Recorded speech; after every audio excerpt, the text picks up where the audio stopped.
Bueno, como les dije, el tema de hoy es cromatografía gaseosa. Bien, primero que todo vamos a hablar un poquito de los principios básicos de la cromatografía para que se entienda en qué consisten los métodos cromatográficos.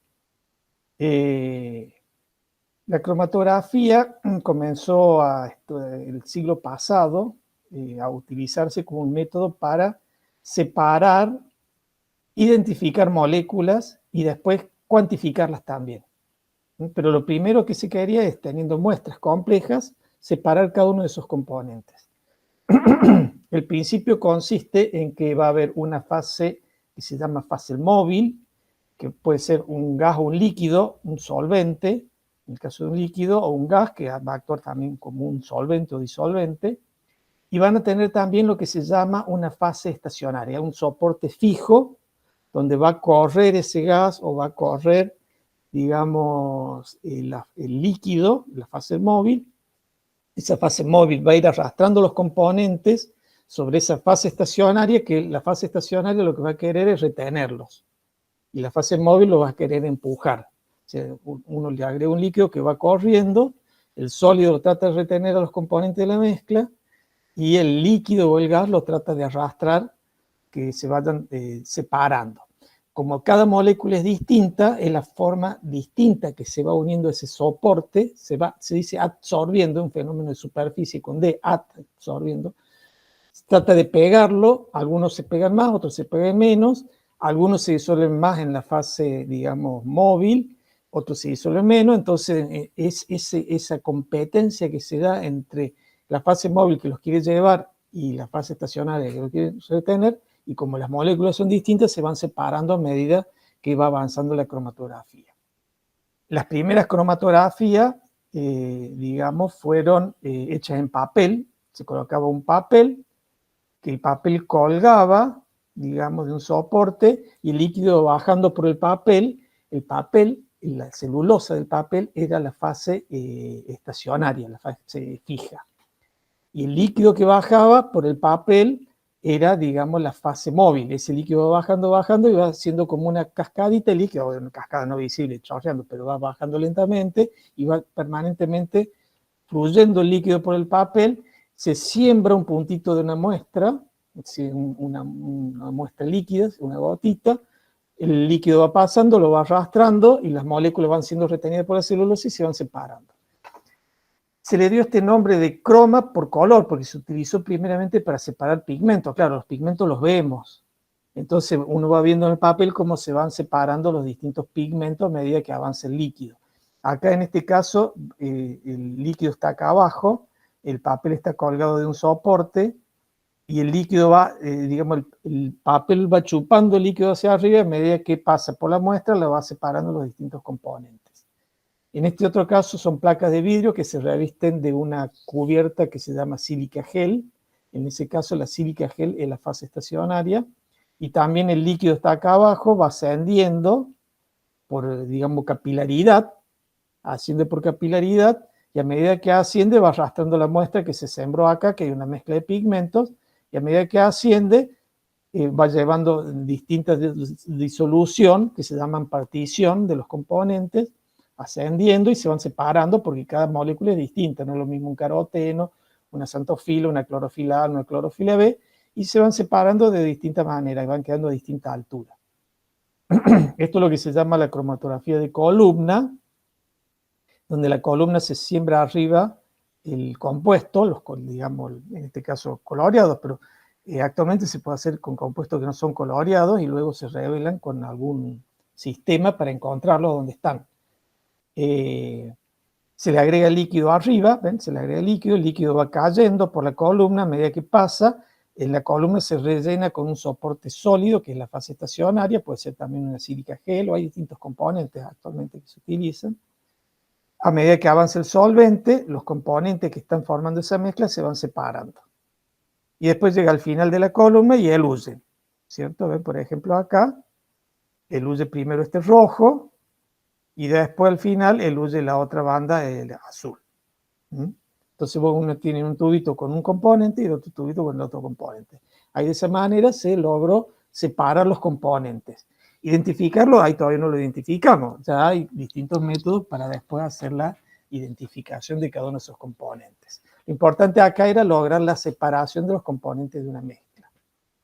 Bueno, siguiendo, vamos a seguir leyendo acá. Como le dije, el teórico no los preparé yo, entonces lo vamos a ir leyendo y se los voy explicando. Los componentes de la muestra se distribuyen de distinta manera entre las dos fases. ¿Ves? Eso es lo que se llama partición, cuando se va disolviendo y se va separando en la cromatografía. Los componentes son retenidos en la fase estacionaria y se mueven por la fase móvil, que es el líquido o el gas. Ya vamos a ver cómo es con el gas, porque es casualmente el tema de hoy. Los componentes unidos débilmente a la fase estacionaria se mueven rápidamente en la fase móvil. Pero mientras menos se retienen en la fase estacionaria, más rápido se mueven y van adelante. Mientras más retenidos son en la fase estacionaria, van quedando más rezagados. Distintas velocidades de migración hace la separación en bandas, identificar y después, bueno, obviamente, después hay que identificar qué es cada componente y después se puede hasta cuantificar, que son las dos etapas que vienen a continuación. Lo más importante en la primera etapa de la cromatografía es que logramos separar los componentes de una mezcla. Luego de que están separados, los podemos identificar, saber qué molécula es y ver cómo después lo cuantificamos. Bueno, acá están las cromatografías más modernas, aquellas son las primeras que se comenzaron a utilizar. Actualmente se usan esas cromatografías, más con cuestiones más a veces preparativas, no tanto analíticas, sino más bien preparativas, es decir, separar componentes puros para después hacerle un estudio profundo, o simplemente aislarlo, porque bueno, es un principio activo muy valioso, muy potente, y lo quieren para un medicamento o como una adición, entonces hay grandes columnas gigantes que van separando los componentes puros, teniendo componentes puros, después pueden transformarlos en un compuesto vendible de alto valor, obviamente. Esto es lo que se llama la química fina. Se tiene un componente que en miligramos vale fortunas. Bueno, acá tenemos, continuando con las cromatografías, pasamos a la cromatografía gaseosa. ¿Ven? El cromatógrafo, esta foto es del laboratorio nuestro, el cromatógrafo que tenemos nosotros, un cromatógrafo gaseoso. Acá tenemos un cromatógrafo líquido. El gaseoso funciona en donde la fase móvil es un gas. Entonces acá ya tenemos un gas, o sea que eso hay que meterlo en una columna, en un tubo, para que no se escape el gas. El líquido lo podemos hacer correr por un papel dentro de una columna de vidrio. Sí o sí, la cromatografía gaseosa necesitamos una columna, no podemos hacerla correr por un papel porque es imposible, el gas se pierde. Entonces sí o sí necesitamos una columna. Y después tenemos la cromatografía líquida, esta trabaja con alta presión, y bueno, tenemos la columna también y metemos el líquido presión. Y eso hace que lo que es muy lento en una columna que va cayendo por gravedad, acá la presión del líquido corre más rápido, la separación es mucho más rápida. Entonces se llama cromatografía líquida de alta presión. También, bueno, acá se puede hacer en superficies planas, como vimos en un papel, una placa de vidrio revestida con una sílica gel, por ejemplo. Y bueno, ya métodos recientes, son prácticamente recientes, trabaja con fluidos supercríticos, son equipos carísimos. Nosotros nos habíamos presentado el año pasado un concurso para ver si compró uno de estos equipos, salimos tercero y dieron hasta el segundo, y bueno, lamentablemente no lo pudimos comprar. Ese equipo costaba $800.000, para que tengan ustedes idea de los precios. Este equipo, un equipo que cuesta $200.000, y este equipo, dependiendo de los detectores que tiene, porque los caros a veces son los detectores, van desde $50.000 hasta, no sé, $300.000, $400.000 si tienen un super detector. Pero bueno, hay que tener plata para tener buenos equipos de cromatografía. Pero bueno, básicamente acá vamos a focalizarnos en estos dos. La cromatografía gaseosa, en donde el gas es la fase móvil y la líquida es un líquido que es el que arrastra, y bueno, en el caso de la de alta presión, necesitamos una columna para poder presionar el líquido y avanzar las muestras. De estas dos nos vamos a focalizar en este método, y después la semana que viene, no la otra, vamos a hablar de la cromatografía líquida. Bueno, ¿cómo son las partes de un cromatógrafo? Acá tenemos un esquemita muy general, o sea, nada que ver con el equipo que vemos acá. Esto que ustedes ven acá está dibujado muy simplificadamente en este esquema. tenemos el cilindro o un tanque de alta presión donde está el gas comprimido, una cañería que lo lleva hasta el cromatógrafo, acá puedo decir que está el cuerpo del equipo, en donde ahí tiene un horno donde va la columna, hay una columna, yo le dije que hay que meter el gas dentro de la columna para que sea la fase móvil que empuje la muestra dentro de la columna. Un lugar donde hay que inyectar la muestra, acá esto es lo que se llama el puerto de inyección, ve que está el fechito donde se inyecta la muestra, ponemos alimentos, porque supuestamente vamos a sacar muestras de alimento, pero pueden ser muestras de suelo, muestras de donde saquemos, digamos, el componente que queremos analizar, lo podemos inyectar ahí. Puede ser también el aire mismo, podemos sacar a ver qué contaminantes hay en el aire. Bueno, distintas matrices, combustible, lo que ustedes quieran analizar. Tiene que ser un componente volátil, lo único, o semi-volátil, o formar un derivado que se pueda volatilizar, porque después lo tiene que empujar un gas. Tiene que tener un horno, porque esto trabaja a alta temperatura. Si bien hay moléculas muy volátiles que se trabajan a muy baja temperatura, hay otras que son poco volátiles y hay que trabajarlas a 200, 250 grados. Entonces necesitamos un horno para calentar la columna, para tener volatilizada la molécula que tiene un punto de ebullición muy alto. Se le inyecta.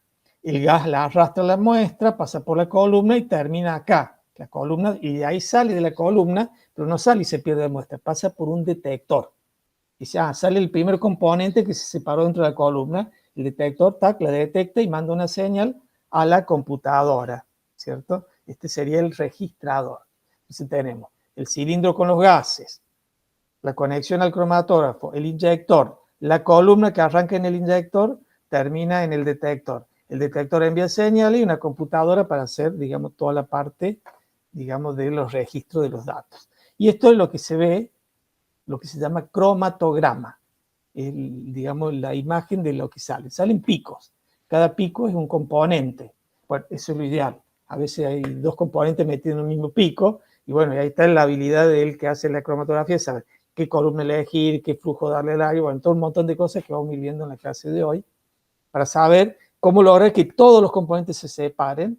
Ven, acá estarían todos los componentes separados, y bueno, ven distintos picos de distinto tamaño, porque hay distinta concentración de cada componente. O sea que la altura o el área del pico ya nos va a ir dando una idea de la concentración que tiene.